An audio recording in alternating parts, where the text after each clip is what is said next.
بریلوی جن میرے اندر گھسے، میں توحید میں تقریر کر رہا ہوں، ایک دم زبان پلٹ گئی،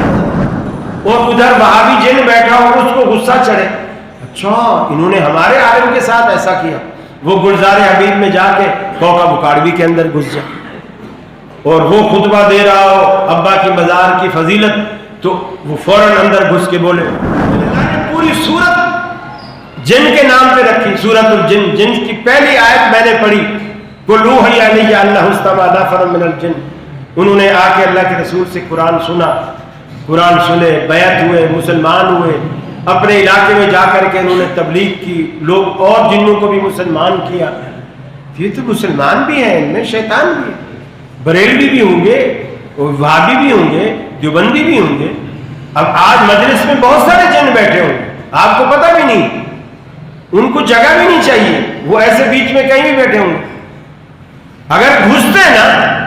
سب سے پہلے میرے اندر گھستے اور گھس کر کہتے کہ خلیل اب بتا ہم گھستے ہیں کہ نہیں گھستے، پھر یہ عجیب ساری دنیا کا نظام ہی درہم برہم ہو جائے۔ بریلوی جن میرے اندر گھسے، میں توحید میں تقریر کر رہا ہوں، ایک دم زبان پلٹ گئی، وہ مزارے بناؤ، اگربتیاں لگاؤ، ہری چادریں چڑھاؤ، روح کیوڑے سے نہلاؤ۔ لوگ بولیں گے اس کو کیا ہو گیا قاری خلیل، اب تک تو ان چیزوں کے خلاف تھا اور اب کہہ رہا ہے مزارے بنا، اور ادھر وہابی جن بیٹھا ہو اس کو غصہ چڑھے، اچھا انہوں نے ہمارے عالم کے ساتھ ایسا کیا، وہ گلزار حبیب میں جا کے کوکا بکاڑوی کے اندر گھس جائے،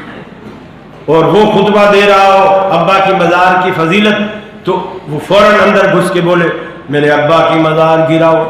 سب سے پہلے اسی کو گراؤ، چادریں ہٹاؤ، نظر و نیاز اللہ کے علاوہ سب حرام ہے۔ یہ ساری دنیا کا نظام ہی پلٹ گیا، اللہ نے اتنا اختیار ان کو نہیں دیا۔ تو تھوڑی سی بات اپنے دماغ میں بٹھائیں۔